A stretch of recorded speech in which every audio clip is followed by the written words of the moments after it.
Au lendemain, façon de parler, de la mise en place de la réforme de l'assurance chômage, quid de son organisme destiné à aider les demandeurs d'emploi à en retrouver un, Pôle emploi.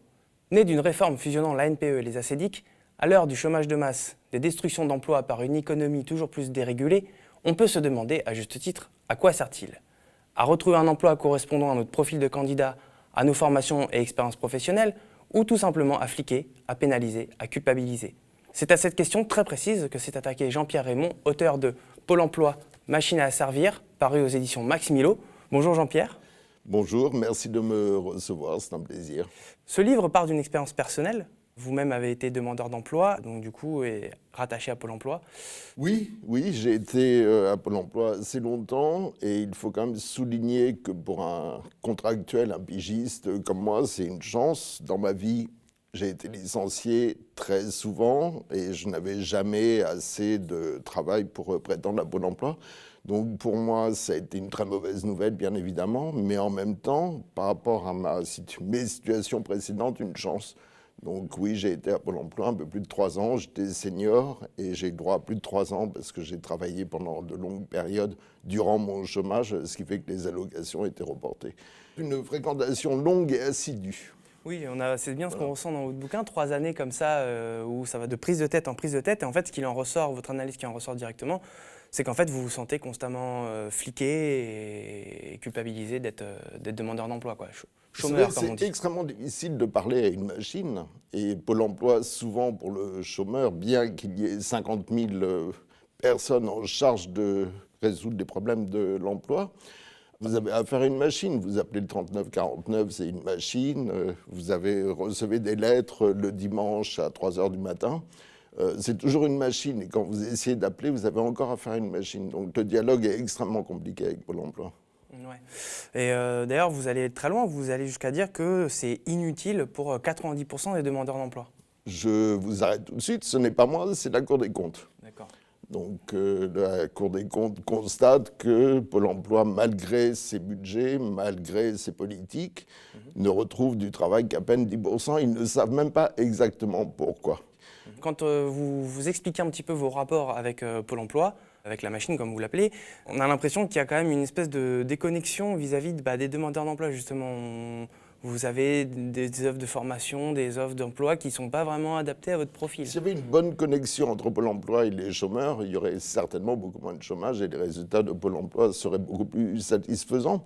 Je pense qu'il serait bon quand même que les politiques, on approche une campagne présidentielle, se demandent pourquoi nous avons un service de l'emploi aussi inefficace et qui, en plus, traite le chômeur comme un coupable. C'est une vieille notion, le chômeur est coupable de son sort. Donc voilà, c'est peut-être une bonne interrogation qu'il faudrait aussi lier avec les problèmes de formation en France. Oui, justement par rapport à cette inadéquation entre Pôle emploi et ses administrés, si je peux me permettre, donc les demandeurs d'emploi, il y a cette enquête de la CGT qui avait été menée et qui estime que 62% des offres d'emploi disposées par Pôle emploi ne sont pas conformes à la loi. Alors, qu'est-ce que ça veut dire ça ? Écoutez, la première réaction de Pôle emploi, ça a été de dire c'est une galéjade. Après, ils sont revenus. En effet, si vous voulez, il faut revenir en arrière après la crise de 2008 et la fusion de Pôle emploi. Pôle emploi est alors en pleine fusion, c'est-à-dire dans un désordre absolu qui ressemble à une armée mexicaine un peu en déroute. On rappelle que c'est Nicolas Sarkozy qui avait voulu faire fusionner l'ANPE et les ACEDIC. Exactement. Donc c'est un projet qui était depuis longtemps dans les tuyaux, mais qui a été réalisé, comme disait son ancien numéro 2, sans réflexion réelle, et surtout, c'est un projet qui a été fait pour économiser de l'argent et qui en fait en a coûté. C'est comme très souvent, je veux dire, une réflexion qui n'est pas vraiment aboutie, un projet qui a été mal préparé. Si vous voulez, à partir de ce moment-là, Pôle emploi, et la Cour des comptes l'a souligné, n'est plus à même de faire son lien avec les entreprises. Donc, comme Pôle emploi a peur, et en même temps, vous avez des nouveaux sites qui apparaissent, Job Monster et tout ça. Donc, Pôle emploi se sent menacé dans son rôle de leader d'offres d'emploi. Donc, ils vont agréger, en fait, Pôle emploi va devenir un agrégateur. Donc, il va agréger des annonces d'emploi de Viva Street, de Job Monster et autres. Et le problème, c'est qu'ils ne sont pas à même de les vérifier. Donc il y a des offres d'emploi qui sont parfaitement illégales, la CGT avait raison, je crois que personne ne l'a contesté, qui ne sont plus valides pour beaucoup de raisons différentes. Oui, Voilà. la Cour des comptes d'ailleurs va aussi un petit peu dans ce sens, comme quoi il y a un vrai problème dans le ciblage des demandeurs d'emploi pour leur proposer des formations, comme on le disait, adéquates, des offres d'emploi adéquates.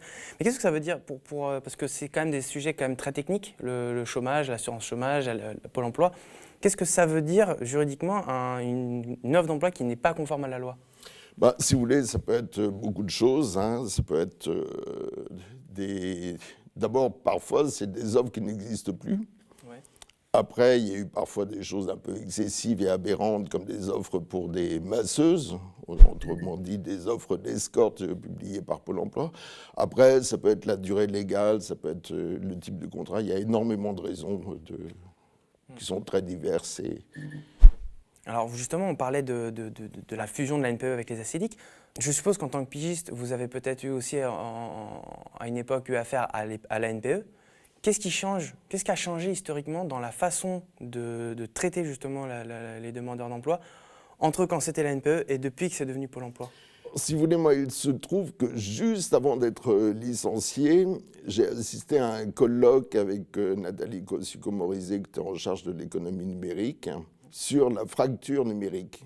Et c'était extrêmement édifiant. Vous aviez d'un côté des associations qui représentaient des chômeurs, il y avait des personnes âgées, je veux dire, des gens qui n'avaient pas d'ordinateur. Et de l'autre côté, vous aviez les gens de Pôle emploi, c'est-à-dire des gens de 30 ans, entièrement sur le net et l'économie numérique. Et on voyait très bien qu'il y avait un dialogue impossible. Je veux dire, ils ne se comprenaient pas. Et Pôle emploi, à partir de la fusion, il cherche en même temps de la rentabilité.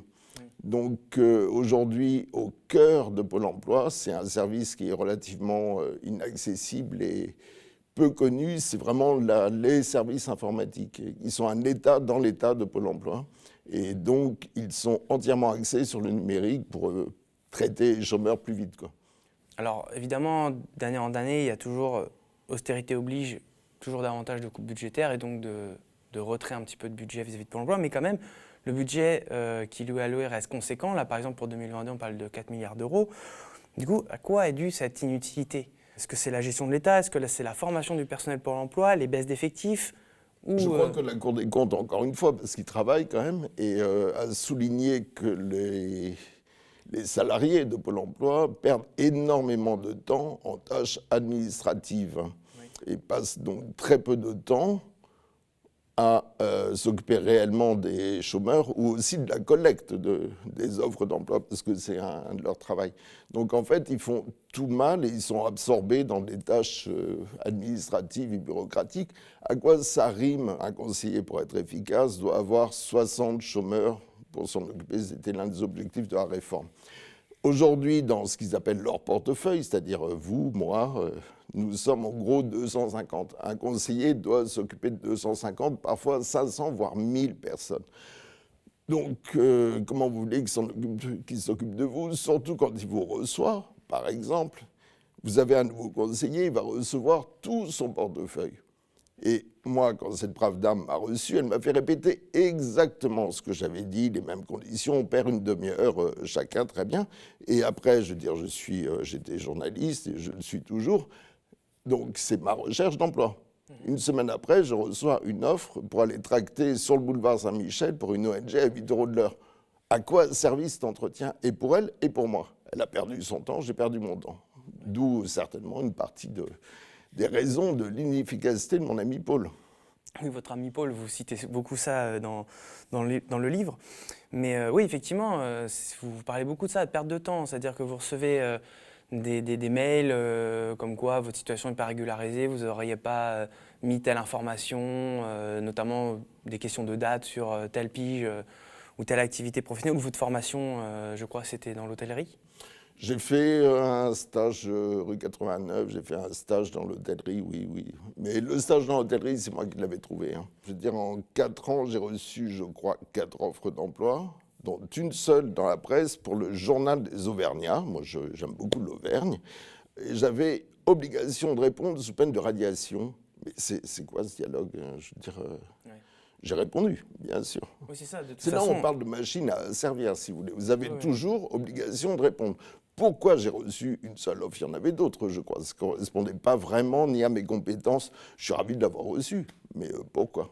C'est-à-dire qu'en fait, déjà, les offres d'emploi sont mal ciblées, en plus, on vous force à les accepter, c'est ça?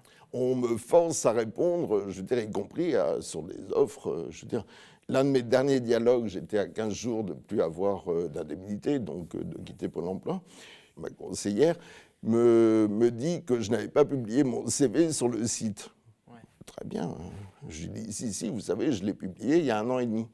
Ah, elle me dit, elle m'envoie un smiley, je ne sais pas réussi par ici, mais je vais passer par là, je vais le trouver. Le lendemain, elle me dit, je l'ai trouvé. C'est très bien, il serait peut-être temps, après 3 ans de chômage, qu'elle s'aperçoive. Je veux dire, elle perd son temps à ça, alors que le CV est publié. Je ne vois pas à quoi tout ça rime. Est-ce que c'est une façon de dire, sans le dire, que en fait, la mission première de Pôle emploi, c'est de fliquer les chômeurs, plutôt que de leur trouver un travail, un débouché professionnel? Je dirais Pôle emploi, c'est un peu un sitcom, comme à la télé. Ils font semblant de m'aider, je fais semblant qu'ils m'aident, et puis voilà, tout le monde reste calme, on est bien sage, et ça trouble personne. Ce que me disait un des dirigeants de Pôle emploi, Pôle emploi, c'est quand même bien pratique pour des vieilles colères sociales. Parce que Pôle emploi n'est pas responsable du chômage de masse. Pendant qu'on pointe la responsabilité de Pôle emploi, on oublie de parler des problèmes de formation, d'éducation et de politique économique. C'est ça, en fait, le cœur de la question. Donc toute la colère est déviée sur Pôle emploi, c'est très facile, on en rigole, ils sont relativement peu compétents, mais c'est pas derrière, c'est un problème, mais c'est pas le problème de fond et c'est pas pour ça qu'on se retrouve au chômage. Ouais. Là maintenant, quand on regarde la réforme de l'assurance chômage, le durcissement des conditions d'accès aux allocations et aussi la baisse substantielle de revenus pour les demandeurs d'emploi, enfin d'allocations chômage pour les demandeurs d'emploi, vers où on se dirige? Ça va aller de mal en pis, Pôle emploi? Si vous voulez, dans la réforme de l'assurance chômage, il y avait une contrepartie, je veux dire, pour les employeurs qui a été différée d'1 an, donc les premiers touchés, c'est les assurés. Je crois que l'objectif est double et relativement simple, c'est de forcer à un moment les gens à accepter des emplois qui sont relativement mal payés, comme disait Emmanuel Macron. Traverser la rue, il y a du travail. Alors effectivement, aujourd'hui, je traverse la rue, il y a partout, on cherche des restaurateurs, des cuisiniers. Ça, c'est le premier but. Pour l'instant, je veux dire, la réforme est plus contraignante et pousse quand même les gens à reprendre un travail plus vite, quel qu'il soit. Demain, les contraintes, si on avait des candidats un petit peu plus extrémistes qui gagnent la présidentielle, les contraintes pourraient être bien pires. D'autant que les éléments de flicage et de suivi existent et pourraient être activés de manière plus active. Après, bien évidemment, quand Emmanuel Macron fait cette réforme à quelques mois de la présidentielle, c'est pour ancrer l'électorat de droite. Voilà. Oui, évidemment. Parce qu'on sait que de toute façon, le chômage de masse, comme vous le disiez tout à l'heure, c'est pas Pôle emploi. Le chômage de masse, le gouvernement n'arrête pas de répéter qu'il y a 300 000 emplois à pourvoir. D'abord, ils seront peut-être pourvus dans 15 jours. Et après, il y a 6 millions de personnes inscrites à Pôle emploi. Donc, c'est pas tout à fait, on n'est pas dans les mêmes proportions. Pour rentrer dans des détails un peu plus techniques, c'est la question des catégories de chômeurs, catégorie A, B, C. Alors, vous en parlez brièvement dans le bouquin. Oui. Là, c'est pareil, il suffit parce que les catégories A, donc c'est les chômeurs de longue durée. Il suffit d'avoir fait une formation, comme c'est votre cas d'ailleurs, pour être transvasé en catégorie B ou C. Alors, on ne peut pas reprocher à Emmanuel Macron de vouloir... Il y a une situation assez ubuesque quand on lit votre bouquin. Si vous regardez bien sur les 15 dernières années, vous verrez toujours, François Hollande a fait pareil, Emmanuel Macron fait pareil, dans les 6 mois qui précèdent la présidentielle, on pousse les gens à rentrer en formation, comme cela ils disparaissent de la catégorie A. La seule dont parlent les médias, c'est la catégorie A des chômeurs, ceux qui n'ont vraiment pas de travail. Vous les mettez en formation, ils disparaissent. C'est parfait. Donc le chômage automatiquement baisse, quitte à ce que dans 6 mois, ils aient quitté leur formation, ils réapparaissent sur les statistiques, mais l'élection est passée. Donc, Pour revenir un petit peu sur l'inutilité de Pôle emploi et les 90% pour qui Pôle emploi est inutile, vous insistez quand même un petit moment sur les inégalités justement vis-à-vis de Pôle emploi. C'est-à-dire, oui, pour les catégories populaires, c'est beaucoup plus difficile d'être géré par Pôle emploi, on subit encore plus Pôle emploi que pour les cadres ou les CSP supérieurs. Non, je crois que tout le monde le subit à peu près de la même manière, mais je veux dire, le problème, c'est que pour des chômeurs vraiment en difficulté, parce que c'est la devise de Pôle emploi, en faire plus pour ceux qui en ont le plus besoin. Quand vous prenez quelqu'un qui vient d'être licencié, il a 2 ans d'allocation, ou 1 an, entre 1 an et 2 ans. Quand le premier rendez-vous arrive au bout de 3 mois, mais monsieur, l'horloge tourne. Je veux dire, quand il va voir son conseiller, ce qu'on appelle les portefeuilles suivis, c'est-à-dire ceux que Pôle emploi doit vraiment aider, quand on apprend qu'il voit son conseiller en moyenne au mieux 4 fois par an, ça veut dire qu'il l'aura vu 4 fois pour parler 20 minutes une fois qu'il aura mis son profil. Mais comment vous voulez l'aider? Ça fait déjà 1 an qu'il est au chômage. C'est pas au bout d'1 an qu'il faut l'aider, c'est bien avant. Je dirais à la limite, dès qu'il s'inscrit, qu'il bénéficie d'un accompagnement suivi. Je veux dire, vous avez un cadre supérieur de Total qui va être viré demain. Il n'a pas nécessairement besoin de faire un atelier CV ou autre. Je veux dire, Pôle emploi n'a pas le réseau relationnel qu'il a. Il va retrouver du travail en général par lui-même. Donc, je veux dire, il faudrait peut-être redéfinir les missions et réfléchir éventuellement à l'universalisme de Pôle emploi. Alors, on pourrait peut-être aussi pointer la gestion de Pôle emploi, c'est-à-dire par ceux qui sont à sa tête. D'ailleurs, il y a eu quelques mouvements là, récemment. Oui, il y a eu des mouvements. Mais écoutez, le problème, c'est que Pôle emploi est dirigé depuis sa création par des hauts fonctionnaires. Donc là, vous avez, je veux dire, beaucoup d'énarques et autres qui, eux, je crois, à mon avis, ne passeront jamais par la case Pôle emploi, excepté la DIRCOM, mais elle n'est pas, on peut peut-être en dire un mot après de la com. S'il y a un entre-soi, je veux dire, c'est des gens qui sont persuadés que si les chômeurs sont au chômage, c'est parce que quelque part, ils en sont responsables. Moi, je veux bien, après la crise financière de 2008, il y a eu des centaines de milliers d'emplois supprimés. Je ne crois pas que ce soit de leur fait. Dans cet entre-soi, vous avez par exemple l'ancienne chargée de presse à l'Élysée qui vient de passer d'IRCOM à Pôle emploi. Vous aviez Thomas Cazenave qui était un des directeurs de Pôle emploi qui a été envoyé à Bordeaux où il a fait, je crois, 10% ou 5%. Et il est revenu aujourd'hui, parce qu'il faut quand même savoir que Jean Basser, qui dirige Pôle emploi, est aussi en charge de réformer l'ENA. Et Thomas Cazenave, qui était un petit peu après sa déroute électorale, l'a rejoint. On peut se demander vraiment, vu la gestion de Pôle emploi, ce que sera la réforme de l'ENA. Ouais. Ah oui, ça peut, effectivement, Voilà. Ça laisse craindre le pire. Dans le bouquin, vous avez souvent la casquette du demandeur d'emploi qui donc cherche un emploi et donc vit Pôle emploi pendant 3 ans. En tant que journaliste, est-ce que vous avez parlé avec des employés Pôle emploi, des formateurs, des gens qui vous ont fait un retour sur leurs conditions de travail, sur... Oui, d'abord, je me suis longuement entretenu quand même avec l'ancien numéro 2 de Pôle emploi, Hervé Chaperon, qui est cité, qui dit lui-même que Pôle emploi ne sert pas à grand-chose. J'ai rencontré un ancien directeur de la caisse ACDI qui espère encore que Pôle emploi peut aider quelques chômeurs. J'ai rencontré un ancien administrateur dont l'avis est à peu près le même. Je connais des gens un petit peu à Pôle emploi. Certains, je veux dire, essayent encore d'aider les chômeurs, ont encore la foi et la conviction. Beaucoup sont quand même assez désabusés. Ils savent qu'ils font du chiffre et que voilà. Qu'est-ce qu'il faudrait faire pour améliorer cet outil? Est-ce qu'il est encore viable? Est-ce qu'il ne faudrait pas carrément l'abandonner ou le repenser, peut-être revenir à l'ancienne formule ANPE ou... Si vous voulez, vous avez une partie qui est indispensable, c'est la partie indemnisation. Sur les 50 000, en gros, salariés de Pôle emploi, il y en a à peu près un petit tiers qui s'occupe d'indemniser les chômeurs. Donc ça, on en a besoin. Après, je pense qu'il faut vraiment refonder Pôle emploi, mais il faut refonder Pôle emploi aussi en ayant en perspective les problèmes de formation qu'on a en France. Je veux dire, on sait que la formation est principalement destinée au cadre sup des grandes boîtes. Moi, la première fois où je suis rentré à Pôle emploi, je n'avais jamais fait de formation, on ne m'avait jamais proposé de formation. Donc là aussi, il faut réfléchir parce que tout va ensemble. Après, réformer Pôle emploi, il faudrait sans doute quand même qu'il y ait plus de gens de l'entreprise, plus de gens proches. Et voilà, mais je veux dire, c'est pas à moi, je ne suis pas un homme politique de proposer une réforme de Pôle emploi, mais clairement, quand on a un service public qui ne marche pas, quand on a un service public qui est opaque, je lui ai plusieurs fois proposé de répondre à mes questions, ils n'ont jamais répondu. Si, petite anecdote, la seule fois où ils m'ont écrit, c'était pour me proposer de participer au prix Pôle emploi. J'ai beaucoup apprécié, surtout que le livre n'était pas encore sorti. Donc ils sont quand même au courant de ce qu'on dit d'eux. Mais bon, voilà, il faudrait quand même un service prêt, je dirais, à reconnaître ces erreurs. C'est ce qui a été souligné par le médiateur. C'est qu'un des problèmes de Pôle emploi, c'est qu'ils sont incapables de reconnaître leurs erreurs. L'erreur est humaine.